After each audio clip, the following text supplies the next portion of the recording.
History happened everywhere. A random place, a random time, and a topic pulled from the hat. The challenge: find the fascinating, uncover the unexpected, and share the stories. You're listening to...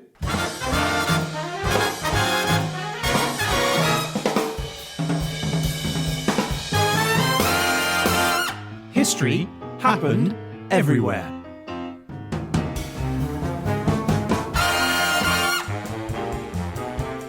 Hello, my name is Peter Goddard. I'm here in the HHE studio with the rabbit to my hat. It's Mr. Ryan Weir. Ooh, Alakazam. Alakazam indeed. Last week, the Durslator gave us Abracadabra in the Northern Hemisphere. So, Ryan, was it too big to handle? How did you interpret 24 hours? And the only question that matters, do you know how many Frances in the Northern Hemisphere? Well, I can answer that first question, yes. We'll come to that very shortly. But yeah, this was a broad one. There was plenty of scope for some pretty interesting stories across an entire half planet. So it's a bit of a blessing and a curse. What I've got for you today is a broad collection of content. Today we're going to pull from a top hat some legends of the North. We're going to escape from our bonds and reveal the trick for vanishing hunger. We're going to cut in half and put back together an especially sweaty corpse. And if that's not enough, we're going to pull back the curtain and reveal how Abracadabra can turn into gold. Wow, so this is the podcast that brings Ryan membership of the Magic Circle. Yeah, that's right. That's what I'm hoping for. Okay, should we start? I'm ready. All right. Polar bears in Paris, Little Bighorn and Mozart, Roman roads and Eurovision, Otzi the Iceman and Black Forest Gatto, from Cape Canaveral to the Ganges and Gwangju to the Alps. This is a half planet of Cantonese talking, spaghetti eating, Polaris viewing, pollution spewing, elk hunting, counterclockwise plug hole spinning, hemisphere of land. Welcome to the top of the planet. Hurrah! Welcome to the Northern Hemisphere.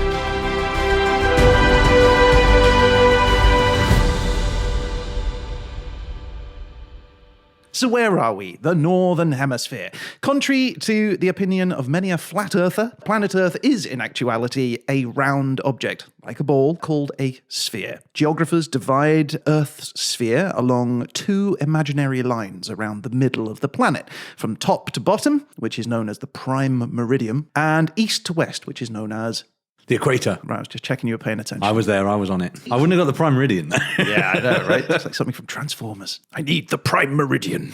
Anyway, these lines split the Earth into two sets of two hemispheres, right? So you can have the northern and southern hemispheres, the top and the bottom, or you can have the eastern and western hemispheres, the right and the left of the planet. Today, we're just looking at the top half, the northern hemisphere. So that means looking at everything from the equator all the way to the North Pole at the very tippity top of the planet. So this means we're going to be covering an area which includes 61% of the planet's total water and 67% of all the land. So the majority, basically, of the planet. That means Europe, Asia, the Middle East, and 2/3 of Africa. We're covering North America, Central America, and the northern part of South America. Wow, I guess I didn't realise. You always think of it as being the middle, I suppose, but clearly it's quite far down. It goes much further down than you think, yeah. It covers 112 countries in total, including 3 of the world's largest by population. That's China, India, and the USA. This is a big area.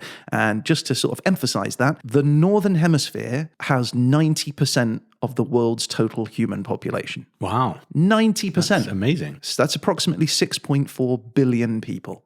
And all those people live in an area of land which is 106.5 million square kilometers, which is approximately 196 Frances. That actually surprises. I thought it would be like I went back and checked thousands that of a lot. It did not sound like enough. When you think of all of that space, 196 Frances is all it is. It occurs to me that if we got our act together, we could really attack and overwhelm the Southern Hemisphere and make it our own. Okay. Just saying, we got the people, we've got the resources. I wasn't expecting declaration of war. to start. Okay, in terms of climate, the Northern Hemisphere divides into different regions. Everything from the North Pole to what's called the Arctic Circle is very cold, as you might expect. The Arctic Circle south to the Tropic of Cancer is generally temperate. Then you've got the Tropic of Cancer south down to the equator, where everything is just super hot pretty much all the year round. So that's the Northern Hemisphere. Northern Hemisphere facts!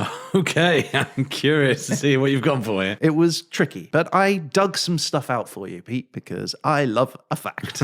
Yes, you do. Okay, so most early civilizations started in the north. Homo sapiens, they migrated from the equatorial regions and went north rather than south. October to December, it's the best time to conceive children, if you get what I mean. I see. Waka waka wow. Do you know why? It's warm. Yeah, pretty much.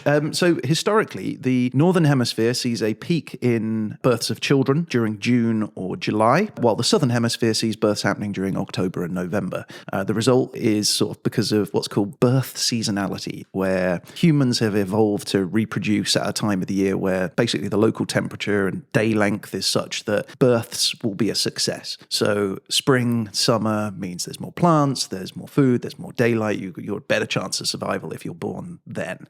But, of course, we're living in more modern times and people are starting to lose that birth seasonality in the Northern Hemisphere. It's called the birth pulse, and it tends to be spreading out now throughout the year rather than just in those summer months. And that's likely due to sort of societal changes, artificial light, more time being spent indoors, disconnection with nature, that sort of stuff. Now the peaks are when there's a power cut. Yeah, I guess so. Or if there's a global pandemic. Final fact, it rains more in the Northern Hemisphere. Okay. The Palmyra Atoll, which is just 6 degrees north of the equator, gets 175 inches of rain a year, while the equal distance south of the equator gets only 45 inches. Do we know what that's related to? Because I would have guessed that's because you've got more mountains and land that raises up the clouds so that they discharge their rain, or is it something different to that? It's a result of it being warmer. And the reason it's warmer, it's because of ocean circulation. So computer models have been run on the Earth's oceans, and it shows basically this huge conveyor belt of current, under the oceans, which moves water north over many decades. But as it moves along that belt, the water heats up.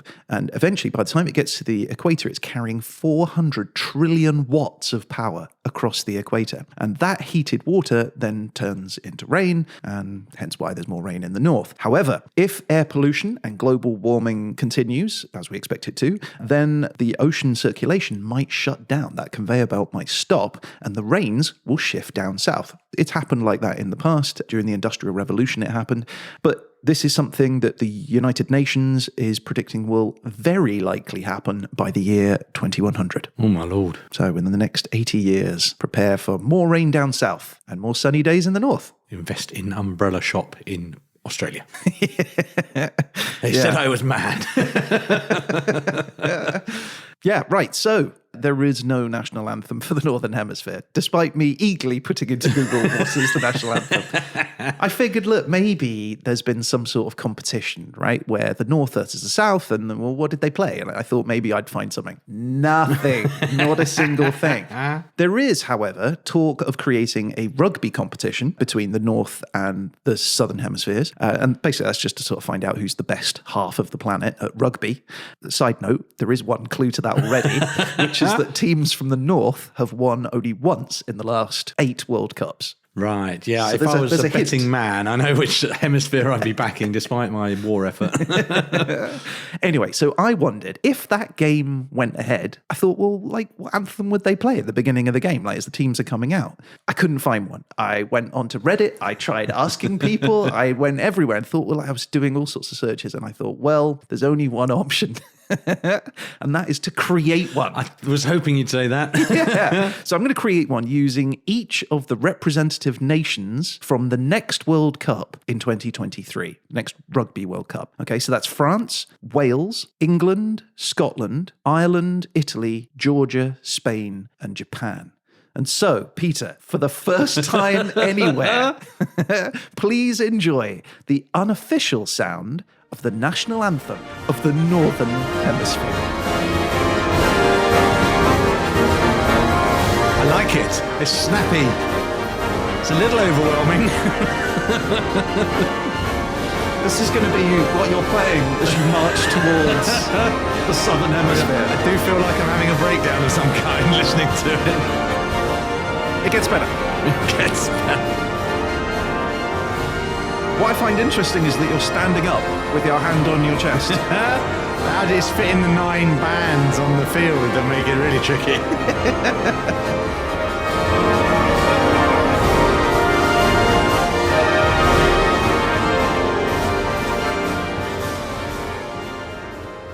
So there you go. That's the national anthem of the Northern Hemisphere. I mean, I was really hoping you'd written a new tune with lyrics and everything, but that will suffice, I'm sure.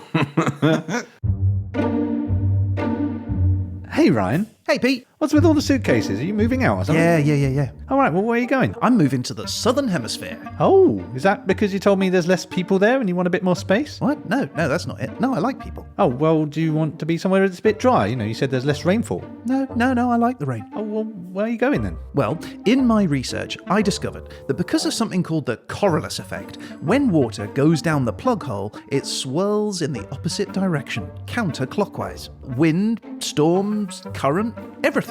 It all goes counterclockwise down there. Okay, and? Well, so I figured that if everything goes counterclockwise, well, that probably includes clocks, which means that time must go backwards. So I'm just going to get younger and younger. Ryan, you're an idiot. Of course time doesn't go backwards in the Southern Hemisphere. Oh. No, people down there only look younger because they're all upside down, which means their wrinkles are kind of lifted up. Oh, right. So I'll still look younger then? Oh, yeah. Great. All right, well, I'll see you on the flip side.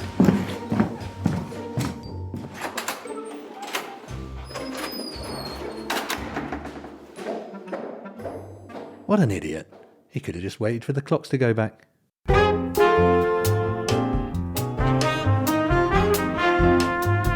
Okay, so 24 hours. That's the time we were given by the Durslater. What does that mean? A day. It does mean a day. That's pretty much generally consistent across the planet. Each country has distinct measurements for distance, for weights, but splitting the day into 24, it seems to be pretty much the only one that is commonly used across everyone. It originates from the ancient Egyptians. They used shadow clocks, which divided daytime into 10 hours, with an additional hour for twilight and another hour for end of daytime. Close down. Year 12. Close down, yeah. Yeah, and that division likely originates from, well, let's do a thing.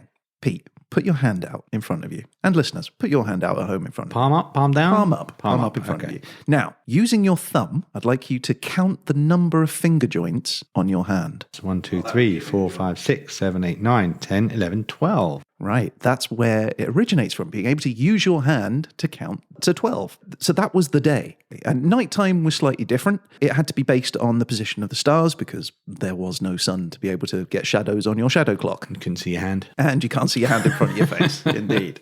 So they chose stars, right? Groups of stars, which they called deacons. And these deacons were chosen specifically so that on any one night, as the sky revolved past, 12 deacons would be visible, each after a certain period of time. So during the period of darkness, you would go at 12 deacons that would pass over your head. You'd be like, it's second deacon o'clock. The downside of this being if you're indoors and someone goes, what time is it? And you have to go outside. Stick your head out the look window. up. Yeah. Obviously, it wasn't ideal, but that was what the Egyptians used. And they created tables to help determine times by observing these deacons. And some of these tables have been found on the insides of coffin lids so that the dead could also tell the time as well, I guess. Oh, right. Sort of an early morning alarm call for your resurrection. Yeah. But this wasn't precise, Peter. We're not doing that today, are we? No, we are not. Right, so it wasn't precise, and Greek astronomers were sort of struggling to make precise calculations using that method. So Hipparchus created equinoctial hours, which divided the day into 24 equal hours. So in the 14th century, Europeans moved that forward and created mechanical clocks to be able to regulate that time and keep things more precise. But today, the standard for time is no longer based on revolutions of the Earth around the sun. Right? Oh, really? No, it's not. Today, we base it on atomic time. And so 1 second is now officially defined as... Physics incoming. 9,192,631,770 periods of the radiation corresponding to the transition between the two hyperfine levels of the ground state of the Ca-133 atom. That's 1 second. Right. Oh, and here's me without my atom. I have no idea what the time is. So if that's 1 second, what would 24 hours be? 10 gajillion by 5 marillion. That's a good guess. I can tell you've been working on your maths. It's actually 794,243,380 periods of the radiation corresponding to the transition between the two hyperfine levels of the ground state of the Ca-133 atom. That was going to be my second guess. You'd have been right. Should have said that first. I know. I regret everything. So that's time. Time to move on with the podcast. Hey, Tahatep, where have you been? I've been on my lunch. Why? Well, what time did you call this? Third knuckle, third finger. Why? Well, but you've been gone for hours. Easily a whole finger. What? No, I left at third finger, first joint. No. It was at least second finger, third joint when you left, and it's third finger, third joint now. Well, look at the shadow dial. What does that say? It says, it says, well, it's cloudy. Oh, well, there you go. Look, you know you are contracted to do at least 3 fingers a day, right? And your lunch break is only half a digit. Yeah, look, all right. Look, how about I stay for half a pinky this twilight, and you give me a couple of deacons overtime this weekend? All right, fine. But look, I don't want you just watching the sky all shift. All right, there's plenty of people who would love to be in on this pyramid scheme. All right. Not a slave, you know.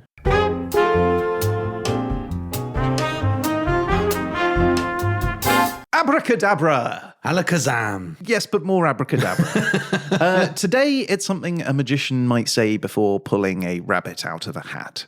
Which reminds me, I have something for you. Oh, rabbit stew.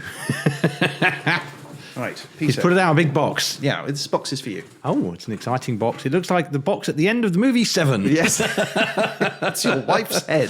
Oh, dear. Can you please reveal to us what is inside the box? Right, we have in here the epitome of Abracadabra, I would say. Yep. A top hat, some white silk-esque gloves, and a magic wand with a little classic black stick with 2 little white bits at each end. Right, so please feel free to don your magician outfit. Just put me gloves on. You're going to need all of this. I feel like I could both conjure a rodent from a headgear, but also read an antique book with these white gloves. They're on. I'm now just wizarded up. Wow, you look amazing and awesome, and I need to take a picture. Okay, that's way better than I thought it would be. Okay, so abracadabra. I have to pop the hat down for. Oh, I see. It's a very tall stovepipe type affair, isn't it? Yeah, well, that's where you got to hide a rabbit in there or something. keep that handy. I will. Yes. Right, let's try that magic wand. Give it a swirl. I love it. Wow, that was very unexpected. Do you want to try it again? I do. Okay. Awesome. I mean, when you said magic, it looks on the face of it to be a piece of cheap plastic, but it turns out to have tremendous power. Who knew? I love it. Yeah, good. Right, but where did the magical word abracadabra come from? Well, there are several possibilities. It might come from the word abraxas. It's an ancient Greek word considered magical because the letters in Greek numerology add up to 365, which is obviously the days in the year. It might also be from the Hebrew phrase Ab, Ben, and Ruach HaKodesh. Any idea what that might mean? It means from the son of Rukadesh. Very close. That's amazing. It means Father, Son, and Holy Spirit. Oh, so good. Referencing, obviously, the Holy Trinity. Or it could be from the Aramaic phrase Abra-kebab-ra. I prefer that one. Sounds very close, doesn't it? Which means, as I speak, so I create. Which alludes to the creation, where God spoke and the universe came into being. So you're telling me the ultimate magic trick. God said abracadabra, and then all this and kicked off. everything. That puts a whole new spin on the opening of Genesis, doesn't it? Yeah. Shortly after he pulled a rabbit from that. Ta-da! And for my next trick, pain and misery and death. I call this next one Original Sin. But there is no real evidence of any of those being the actual origin. The first recorded use of abracadabra was from the 2nd century, so quite a few years back, when a Roman named Serenus Sammonicus wrote a book about curing deadly illnesses. He said, and I quote, "On a piece of parchment, write the so-called abracadabra several times, repeating it on the line below, but take off the end so that gradually individual letters, which you will take away each time, are missing from the word. Continue until the last letter makes the apex of a cone. Remember to wind this with linen and hang it around the neck." Does that make sense? So you take the word abracadabra, you take the last letter off, on the next line, you take the next letter off, all the way down until you just end up with A at the bottom. Gotcha. Yeah, an upside down pyramid. And you wear it just around your neck like a charm or like a magical spell to help cure you of your ills. But just to hedge his bets, Serenus then writes, "Many people say that the lard of a lion is also effective."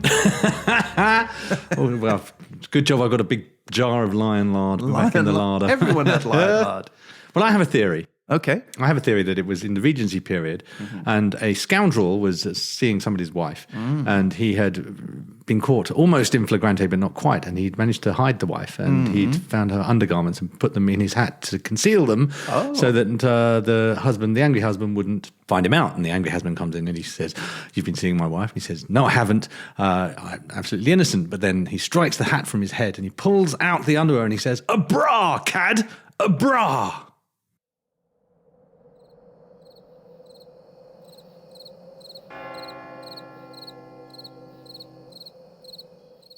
I'm interested. Did you make that up just off the top of your head? Yes. Or did you come pre-planned? I did not come ready for that? pre-planned with that. That was entirely spontaneous. It's actually very good. I thought you were going down the line of cutting her up in a box. I was trying to sort of work that in, but my brain wasn't working that effectively, unfortunately. Well, anyway, maybe he should cover her in lion lard. Quick, into the lion lard. Anyway, so we know that people did wear these talismans with the word abracadabra, inside them. And they did it for a long time. In the 1500s, historian Eva Rimington Taylor, sounds like quite a modern name, doesn't it? She'd solve mysteries. Yeah, well, kind of. She wrote a book called The Troublesome Voyage of Captain Edward Fenton. In which she claimed, Bannister saith he healed 200 in 1 year of an ague by hanging abracadabra about their necks. Can't guarantee that's how she actually spoke. I really hope she does. Well, it'll clear up an ague. Who knew? Clear up 200. How's your ague coming on? Yeah, that's fine. That's all good. Thanks for the cream. In fact, abracadabra was still being used as a, in quotes, cure well into the 18th century. Isn't that amazing? Robinson Crusoe author Daniel Defoe, he wrote in 1722 about the plague, saying that, in his own words, "People deceived, and this was in wearing charms, philters, exorcisms, amulets, and I know not what preparations to fortify the body with them against the plague, as if the plague was but a kind of a possession of an evil spirit, and that it was to be kept off with crossings, signs of the zodiac, papers tied up with so many knots, and certain words or figures written on them, as particularly the word abracadabra, formed in triangle or pyramid. Oh, how the poor people found the insufficiency of those things, and how many of them were afterwards carried away in the dead carts." Well, he knew what was up at least. In the dead carts. Well, it's not how you want to end up, is it? In a dead cart? Yeah, how was the doctor's? Well, he's prescribed me this. What is it? It's the word abracadabra written on a post-it note. And that's going to work, is it? No. So by the 19th century, though, there's a greater understanding of sort of working medicine, and the act of hanging an abracadabra charm around your neck pretty much just vanishes. Instead, the word takes on a more mystical, symbolic meaning and is adopted by showmen as a means of adding drama to stage illusions. Other magical words you might be aware of? Alakazam.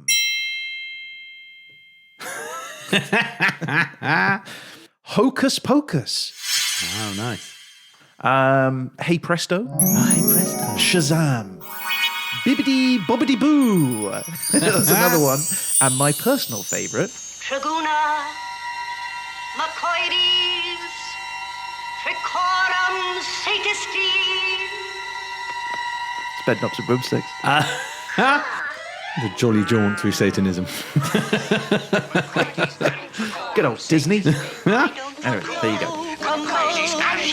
Substitution or remote in transitory convolution. Only one precise solution is the key. Substitutionary locomotion it must be. Traguna, Macoides, and Tricorum Satisti.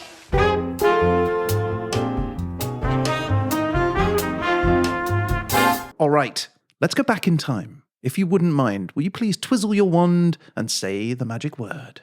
Abra-kebab-ra.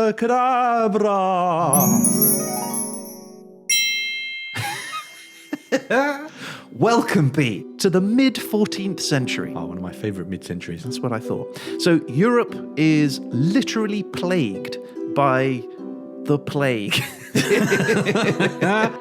It is a deadly, contagious disease known as the pestilence or Black Death. It's the most fatal pandemic in human history, with the deaths of an estimated 200 million people. That's 60% of the entire population in a period of just 7 years.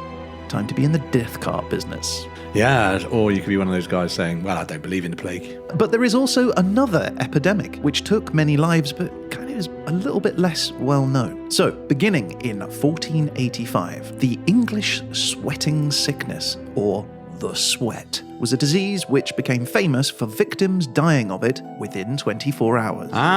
By sweating to death. That sounds awful. Pretty grim, yeah. So, a book of British history called Holinshed's Chronicles, published in 1557, described the English sweating sickness as so sharp and deadly that the like was never heard of to any man's remembrance before that time. Wow. Pretty bad, which is quite a statement given that this was written by someone whose grandfather certainly saw the Black Death. Doctors at the time really struggled, as you might expect, to understand how to treat the disease, let alone understand it, and all they could do really was describe the symptoms, the effects of the disease. And so, Pete, imagine, if you will, contracting the sweats. You begin with an abrupt fever. That's followed by extreme aches in the neck, shoulders and extremities. Then you get abdominal pain with vomiting. You get intense chills, then a hot phase involving profuse sweating. You have profound weakness and agonizing shortness of breath, then chest pain, rapid pulse, cardiac palpitations, and then, finally, death. Oh, my Lord. All within 24 hours. It's not good news, is it, when you ask the doctor, how long have I got? And he says, well, what time is it now? So modern researchers think that the first outbreak may actually be directly tied to Henry Tudor and his coup against Richard III in 1485. So the illness was first reported at the Battle of Bosworth, but followed Henry's men back to London. So within 6 weeks of their arrival in the capital, the sweats had killed 15,000 people. Jeepers. Right?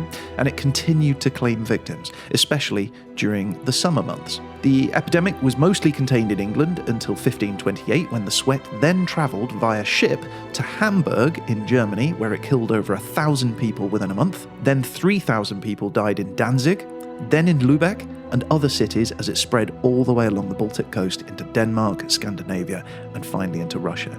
In 1551, though, as if by magic, Abracadabra, the sweat just vanished. Wow. And it's not been seen since. So they do say, don't they, that one of the weaknesses of a disease is to kill its host too quickly, because then it doesn't get the opportunity to spread. So I can imagine that might have been something to do with it. Entirely possible, yeah. We know that it likely didn't originate in England. England seems to be like the hotspot, the epicenter of it, but doesn't seem to originate from there. When Henry Tudor was starting his fight against Richard, he hired mercenaries who were fighting in a campaign against the Ottoman Empire in 1480. They then transported to France to help in the fight, and they think that perhaps it was that combination of spreading it across Europe. In recent years, medical researchers at the Queen Astrid Military Hospital in Brussels have been studying the disease, and they've identified 2 possible suspects, one of which we know. So it may have been a form of hantavirus. Do you remember hantavirus? I don't remember hantavirus. We covered this in episode Zoology in Chile, where humans become infected by inhaling airborne particles of rodent urine or feces. Oh, yes, The we most did. deadly animal in Chile was the rat. So the symptoms of the sweat are similar to hantavirus. The United States has an average of 48 cases of hantavirus every year. It has a 38% mortality rate today. And the reason it's high is because no treatment exists, aside from sort of putting somebody on ventilation.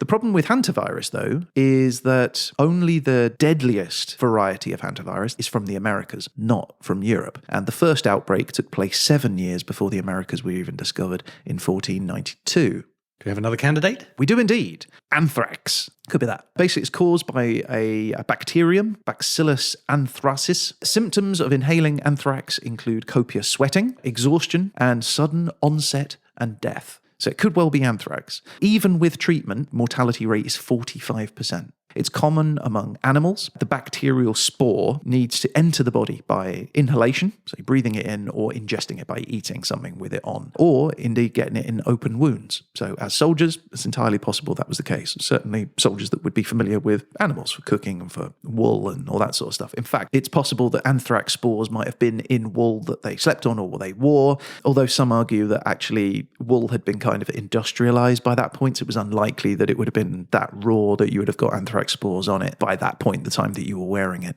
And so the mystery continues with just one important question to consider, Pete. Could the sweat come back? The possibility is there.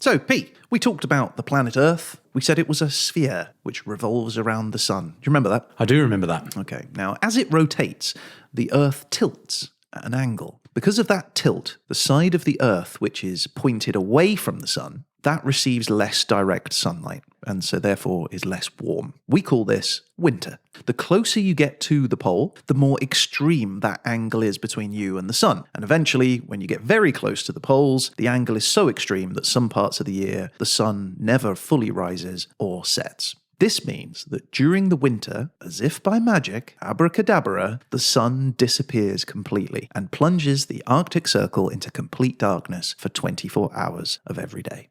This eternal darkness can last from anything from 30 days to almost 2 months in some places. So now I would ask you, Pete, and listeners as well, close your eyes. Imagine yourself standing on a frozen lake just north of the Arctic Circle. In front of you is a vast and flat expanse of snow-covered ice and forest. Above you, an ink-black sky covered with stars. Suddenly, somewhere in the sky, abracadabra, a smudge of light begins to materialize, a shimmering green veil of light which dances in front of you across the darkness of space. This is the Northern Lights, the Aurora Borealis. Okay, you can open your eyes. Nice. So, the aurora is described by almost everyone who sees it as a truly magical experience. But of course, it isn't magic. We know today, scientists have known for a while now, that the northern lights are caused by the interaction of particles from the sun, which hit the Earth's atmosphere and react. But we haven't always known that. That's a fairly recent discovery. So, what did our ancestors think as they stood there, just as you have done? What would they think it was? Well, not surprisingly, the Aurora Borealis features prominently in the mythology and legends of people across the Northern Hemisphere. The name itself, Aurora Borealis, is Greek for sunrise wind. Very poetic. In fact, in Greek myth, Aurora was the sister of Helios and Selene, the sun and the moon. And it was said that Aurora raced across the sky in a multicolored chariot to alert them of the dawning of a new day. Which Every is day. Guys, every day. You're never going to believe this. Yeah, we get it. We get it, Aurora. But it's interesting because how did the Greeks know about the Northern Lights, right? They weren't anywhere near the Arctic Circle, so how could they possibly have have seen it? Well, it turns out it comes from a time when there was such incredible solar activity. The sun was really active during this period that the lights could actually be seen as far south as the Mediterranean. Wow. Where even the Romans saw them as well, and they associated the lights with a new day as well, taking essentially the Greek thing, calling theirs Aurora as well, and making her goddess of dawn. Classic Roman stuff. They're lifting your Greek mythology every time, aren't they? We'll take this one. This is an our art. No guarantee that's how they spoke.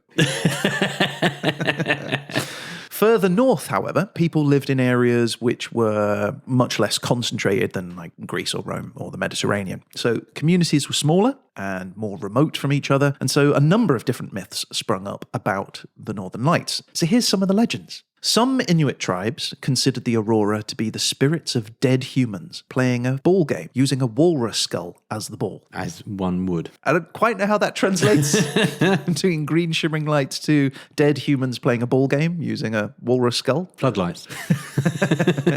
Oh, there is an exception to that. The people on Nunavik Island told the same story, but the other way round. So for them, the Northern Lights were walrus spirits playing ball with the skull of some unfortunate human. That is an absolute cracking case of miscommunication somewhere down the line, isn't it? And I heard. Or was it the other way around? Doesn't matter. It doesn't. It's one of those. Yeah. The Marca Indians in today's Washington state thought that the lights were fires in the north, created by a tribe of dwarves who used it to boil whale blubber. Why not, right? Right. The Mandan people in North Dakota, they considered the lights to be fires, but this one was for great warriors who were boiling their enemies in huge cooking pots.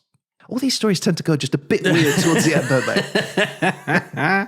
they? Icelandic ancestors, they associated the lights with childbirth. They said that they could relieve the pain of delivery if the mother didn't look at the aurora. So don't look at the aurora and it'll be less painful. Whilst giving birth, looking at the aurora could also make your child born cross-eyed. Well, you don't want that, do you? No, just makes me feel like it happened once, right? Someone was like, Like, oh, look at the oh, aurora. yeah. And they're like, yeah, it's beautiful. And then she gave birth to like a cross-eyed cross-eyed baby. Yeah. In Greenland, the lights were linked to giving birth too, but they were judged to be the souls of stillborn babies or babies killed at birth. Oh, that's sad. Yeah. In Finland, it was said that the lights were caused by a firefox, which could run so quickly that his tail caused sparks to fly into the night sky. Oh, well, that's my favourite so far. It's good, right? Alternatively, they also thought that the lights were created from the spume of water ejected from whales. Oh, nice. Good on, finish. They seem like a more poetic people than the walrus. Although I do admire the walruses playing football with a man's skull concept. Yeah. In Sweden, the aurora is seen as a sign of good news. The lights being a gift from benevolent gods who are providing warmth and light in the form of a volcano somewhere in the distant north. Nice. Yeah, also a beautiful one. Elsewhere in Sweden, they believe that the lights were the reflection of a large skull of herring, which bode well for local fishermen. Basically, if you saw those, you're going to get a big catch. Someone was hungry when they saw the lights. Wanted herring. And more romantically, the Estonian, they believed the lights were magnificent horse-drawn carriages carrying heavenly guests to a spectacular celestial wedding. To which you're not invited. Yeah, well, yeah. Yeah, there is that. And then finally, of course, where would we be without the Vikings? Nice. And the Northern Lights feature prominently in Norse mythology. One legend suggests that the lights were reflections or glow from the shields and armour of the Valkyrie, female warriors who would choose who may die in battle and who may live to fight another day. Warriors who did die in battle would find themselves travelling the Bifrost Bridge, a glowing and pulsating arch which led to their final resting place in Valhalla. Hurrah! Abracadabra, the Northern Lights. Nice.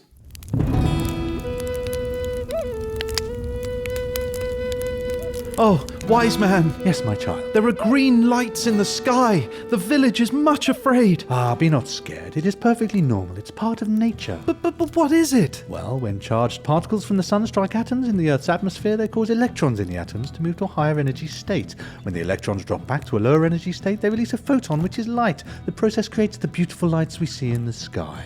Oh, yeah, I don't get it. Well, it's like the sun burping out tiny dust into the air. This dust mixes with the sky and they glow. Oh, yeah, no, I'm still not with you. Okay, well, the big fireball shoots arrows, which makes sparks in the air? Oh, so it's a battle. No. It's a hunt? Well... What's it hunting? It's, Is it hunting a walrus? Oh. Is it a green walrus? What? A giant ball of fire hunting a giant green walrus in the stars? Wow! Who would have thought? Yes. Who would have thought it? Oh, wise man, you are so wise. Yes. Yes, I am.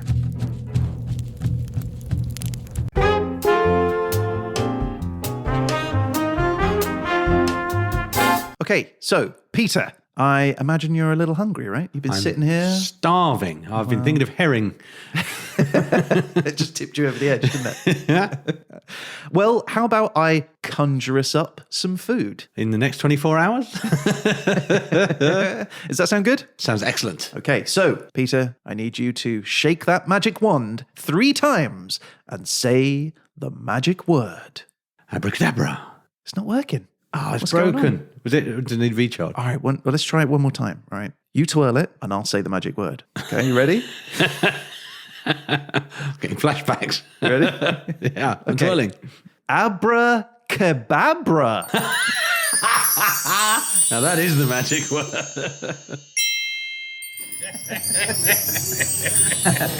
And where are we, Pete? Well, we've magically appeared Materialised. in not just a kebab shop, but a kebab shop named Abra-kebab-ra. But I noticed from the sign on the wall, it features in the gallery of the best kebab shops in South London.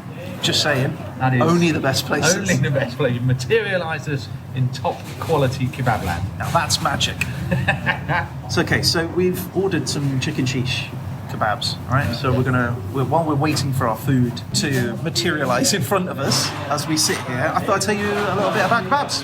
Why not? Okay, so today the word kebab or kebab in the United States is generally understood to mean a food which has like small chunks of meat cooked on a skewer, right? Either vertically, like the gyros, the doner kebab, which is cooked on it's like a vertical spit around heat, or shish, which is skewered chunks on meat, which is then laid on a grill, horizontally on a grill. So kebabs are incredibly popular. The UK has 17,000 kebab shops. It's the 4th most popular fast food. I love a kebab, so Yeah. I support that 100%. You are part of that 2.8 billion revenue that's generated every year. It's a lot do of my bit. kebabs. In the West, we consider kebabs to have been introduced from Turkey around the 17th century, but the history of the kebab has much more ancient origins than that. Right? So the 4,000-year-old Babylonian word, kababa, meant burned, which is sort of what we think is probably one of the earliest references to it. But actually, if you go further back, the earliest known prehistoric Proto-Afro-Asian language used the word kab as a word to mean burn or roast. So it might go as far back as, well, yes please, everything please, yes, load it up, that'd be great, thanks. There have been excavations on the Greek island of Santorini, which has unearthed stone supports which they believe were used for skewers, and that was around about 3,000 years ago. The Greek poem, the Iliad, mentions pieces of meat roasted on spits.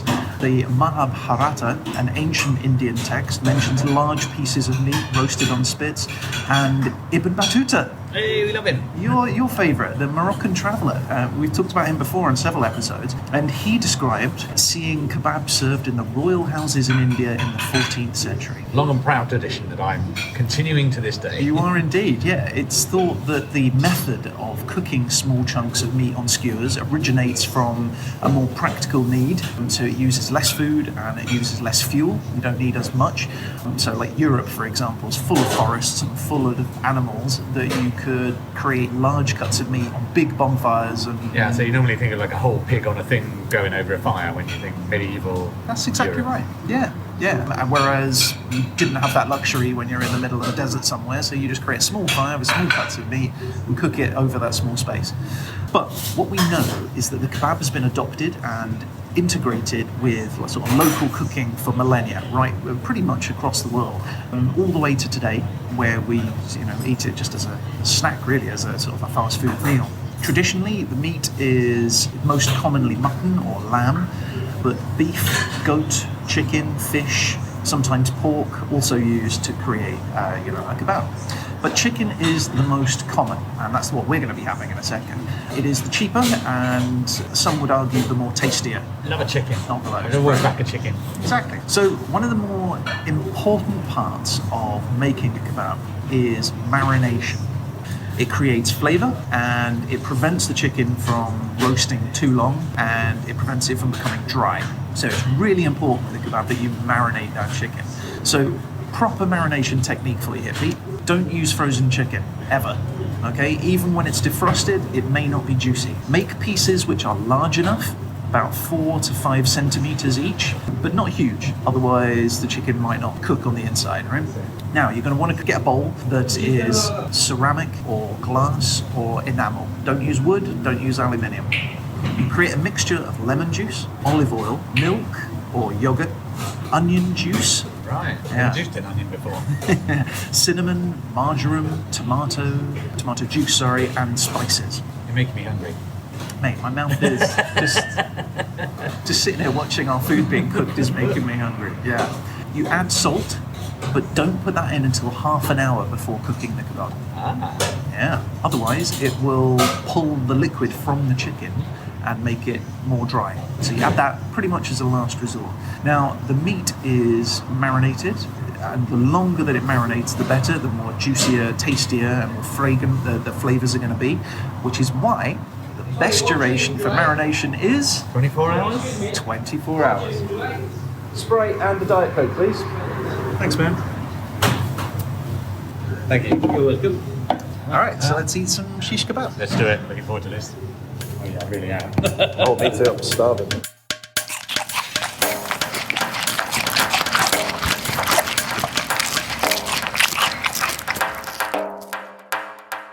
Okay, Peter, we have finished our delicious meal.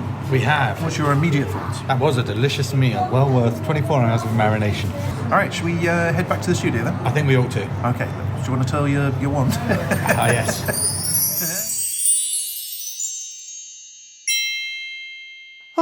Here we are back in the studio. This wand is terrific. Yeah, that's that great. It's going to cut hours from my commuting time. Hey, I just had a thought. Go on. Did you pay that guy?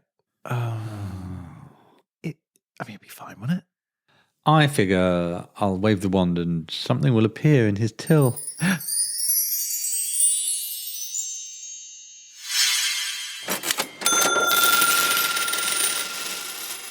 Hey, well done. Sorted. Magic is great. Oh, I love magic. It's changed my life.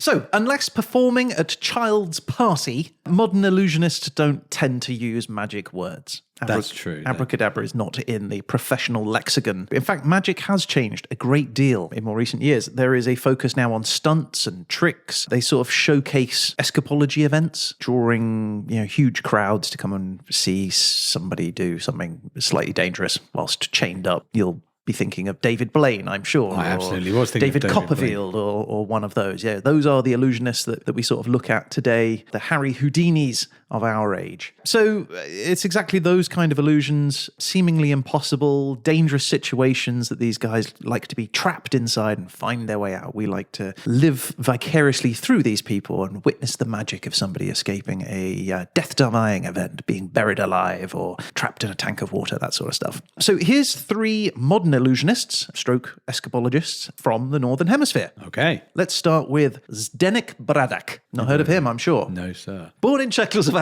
in 1987, Zdeněk is recognized mostly for breaking world records for escapes. He holds records for, in 2009, the fastest time to escape 3 handcuffs underwater. Wow. How long do you think it would take you to escape 3 handcuffs underwater? I think I need till next Tuesday at the very least, with the right equipment. Well, he managed it in 38.69 seconds. Wow. Pretty fast. In 2011, the most handcuffs unlocked in 1 minute. Any idea? 6. It's 7. Yeah, that's a good guess, though. And he also holds the record for the fastest handcuff escape, 1.66 seconds. So do you think he commits crimes and the police are like, oh, it's this guy? Oh, it's Zdenek. Just go home, mate. Go home, Zdenek. You're drunk. He just put his hands in concrete. Not break out that one. He is also the record holder for the most handcuff escapes in 24 hours. Ah. Yeah, hence why he is being featured in my list. He achieved this in 2010 when he managed to escape from how many handcuffs, do you think, in 24 hours? So what would he do? What, he was covered in handcuffs and he had to undo them? Or he would be handcuffed and then he'd get out and then they'd handcuff him again? I don't know, but I suspect they were just placed in front of him and he had to undo them. Okay. Six times... 400. It was more than that. It was 10,625 handcuffs in 24 hours. Wow. Yeah, he averaged 442 escapes every hour. Do we know the brand of these handcuffs, just for future reference? John's handcuffs are watching. Oh, no. This is not good for business. Now, this one you may well have heard of. Chris Angel. I've heard of Chris Angel. Okay, well, Chris Angel is a New York illusionist. He is inspired, he says, by the legendary work of Harry Houdini. And he did one where he submerged himself in a tank of water for 24 hours. Wow. So he stayed inside the water tank, which was the size of a phone box, with his arms and legs chained to his waist and neck. He used a breathing regulator and a mask for the entire time that he was underwater. I'm glad you added that. Except for the final few minutes, where they whipped the mask and the regulator out, and he had to hold his breath and escape his chains and the box. Over the 24 hours, he didn't eat and he didn't sleep, which was impressive, given that he also didn't eat any food for 3 days before the stunt. How pruny were his fingers and toes when he got out? Just how hangry he must have been. Just really grumpy. Why am I doing this? This is a terrible idea. Yeah, and in 2007, he was back at it again. This time, he sat in a 4-foot, that's 1 meter square box before being slowly encased in cement. That is giving me anxiety. Claustrophobic, right? Then he was suspended 40 feet above the ground for 24 hours before escaping in the final few minutes just before the box was dropped to the floor below. Yeah, no, I don't like that. Like sitting in a stress position for 24 hours. In a concrete... Oh, no, that's really giving me the horrors. Okay, well then, let me tell you about our final illusionist, and that is Jaduga Mandrake. Jaduga Mandrake, or Wizard Mandrake, was born in India as Chanchal Lahiri. Also inspired by Harry Houdini, Jaduga Mandrake was a lifelong illusionist. In 2019, his family and friends gathered on the side of the banks of the River Ganges. He was manacled, suspended by a crane upside down over the river. The crane lowered him down into the water and he was submerged. A metal hook released the cable that held him and he dropped into the current. Time passed, people waited, and he failed to emerge. 24 hours later, rescue workers discovered his body. Oh, no. And that's why, Ryan, I'm not being encased in anything. Before he entered the river, he said it would be magic if he freed himself and tragic if he didn't. So I think we can safely say... falls under the tragic category. Well, this is why I'm more of a pick a card, any card kind of a magician, Ryan. Yeah? Yeah, you don't die of, is this your card? No. Okay, I'm not dead. It's fine.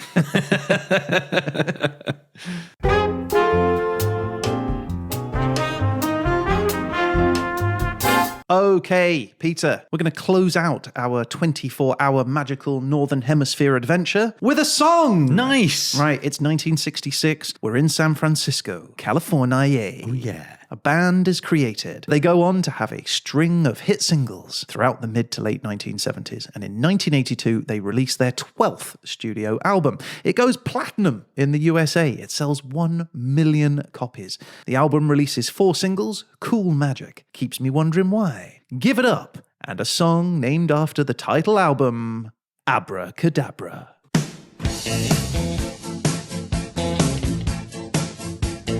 That's right, Abra-Kebab-ra, song by the Steve Miller Band. Written entirely by Steve Miller, the lyrics were conceived and written within 24 hours. Oh, nice. Yeah, Steve Miller explained, "One day I was out skiing in Sun Valley, and lo and behold, who did I see on the mountain but Diana Ross? I had played with Diana Ross and the Supremes on Hullabaloo in the 60s. And after I came in from skiing, I thought, man, how would the Supremes do this song? So I wrote Abracadabra. I just started thinking about the Supremes and I went, gonna reach out and grab ya. And I just wrote the lyrics in 12 minutes. 12 minutes. 12 minutes.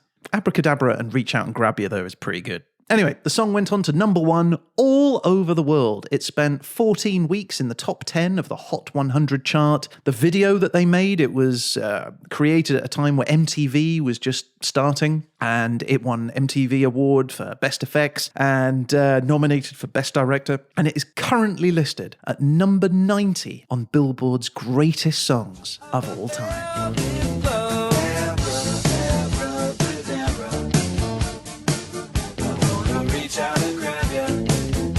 And that's it. There you go.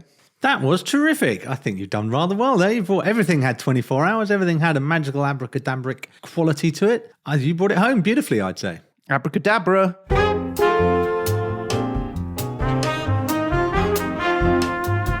So thank you again, Ryan. That was an excellent episode. Thoroughly enjoyable. A romp around the Northern Hemisphere across a broad range of topics. Loved it. Great. I'm really glad you enjoyed it. But now it's time, of course, to prepare for the next episode. Next episode. Okay. Wheel out the doors later. All right. Let's crank it open. Get it started. Crank the crank and do whatever you do to a gear. Okay. Right. And the country is...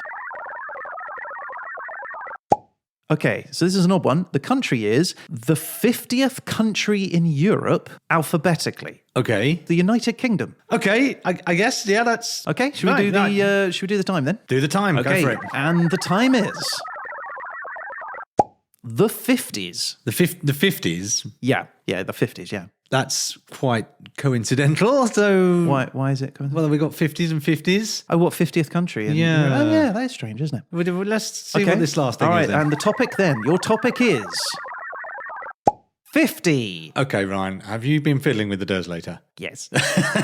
Yeah, I gave it a little tweak this week. So what's happened here? Okay, well, our next episode is episode 50. Oh, of course. Right, so this is in celebration of the fact that we've hit our half-centenary. Is that the right word? A demi-centenary. Anyway, we've hit the number first task is to look that up for next time. So, for our 50th episode, I thought we would do something different. And so, I've selected for you 50 in the 50s in the 50th country in Europe alphabetically, which Otherwise, is the that United was Kingdom. the luckiest Durslater role ever conceived. I thought maybe you'd just, not notice. I very much noticed, but that's exciting. Yeah. So, 50th episode, have to do something special, I think. I think so. All right, I'll get it done.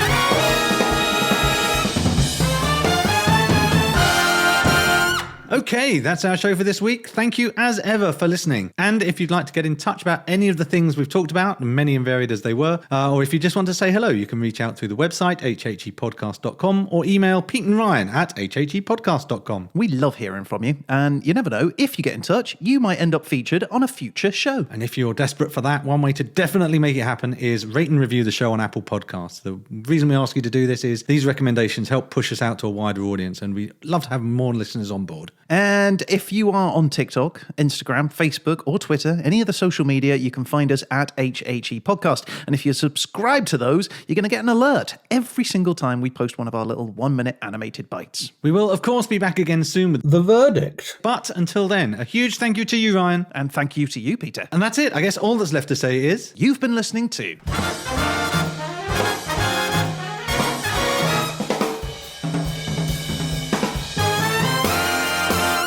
History happened everywhere.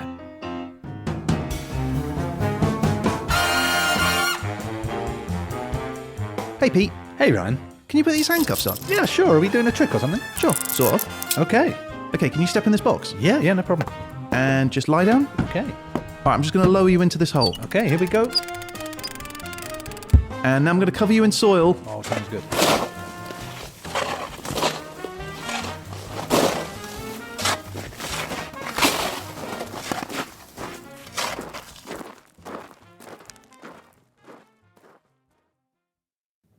Ryan? What's the trick? Is there a key or something? Ryan? Ryan! Ryan, you can dig me up now. I can't get out, Ryan. This isn't a very good trick. Alakazam. Abracadabra. Hey, open sesame!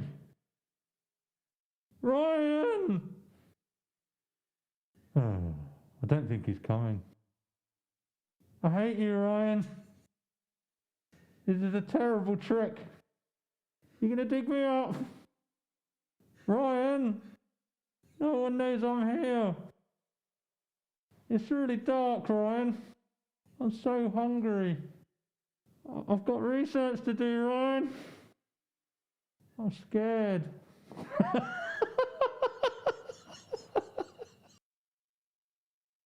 Oh dear. Well done, Ryan. Pulled a rabbit from the hat.